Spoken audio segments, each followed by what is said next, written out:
Why do the rulers of all dictatorships spare no effort to suppress business people?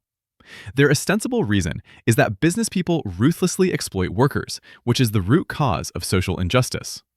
I can prove that this is a pretext. In order to make the business people disappear completely, the governments of many African countries monopolized all industries, including agriculture. However, after monopolization, the governments forcibly purchased farmers' agricultural products at extremely low prices, far below the rates previously offered by business people. Obviously, the rulers suppress business people not for fairness, but for dictatorship. We know that in any dictatorship, the ruler has only one way to maintain dictatorship: forcing everyone to obey through violence. Since this relies on coercion, revolt is inevitable. In order to prevent all people from revolting, the best approach is to strip everyone of their ability to revolt.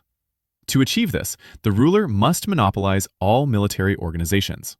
In other words, no one except the ruler is permitted to maintain any military organization. However, monopolizing military organizations is not enough, because there are many kinds of resources that can be easily converted into military resources. One such resource is money. With a lot of money, anyone can form an army in a short period of time. This leads to the ruler treating the rich as a potential threat. How to eliminate this threat? The easiest way is to confiscate the wealth of the rich. However, it is not enough to confiscate the wealth of the rich, because if the ruler does not monopolize all channels for making money, wealthy individuals will continue to emerge. Obviously, in order to prevent wealthy individuals from emerging, the ruler must monopolize all channels for making money. And the main channel for making money is business. This leads the ruler to desperately seek to monopolize all industries. However, most countries that monopolized all industries collapsed in a short time. This reality forced the rulers of most countries to relax their control over society. However, this does not mean that the rulers have given up. Any ruler understands that he cannot maintain a dictatorship if he loses his resource advantage over society. To maintain dictatorship in the resource pie, the ruler must allocate as much as possible to himself and as little as possible to society. To achieve this, the ruler takes two measures.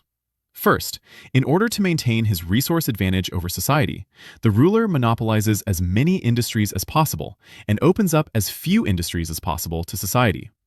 Second, the ruler ideologically belittles the business people, scolds the business people for being mercenary and ruthlessly exploiting the workers. Of course, such a system cannot endure. Business people are the main creators of wealth, and suppressing business people means that few people are willing to create wealth. Such a country is bound to fall into extreme poverty and collapse rapidly.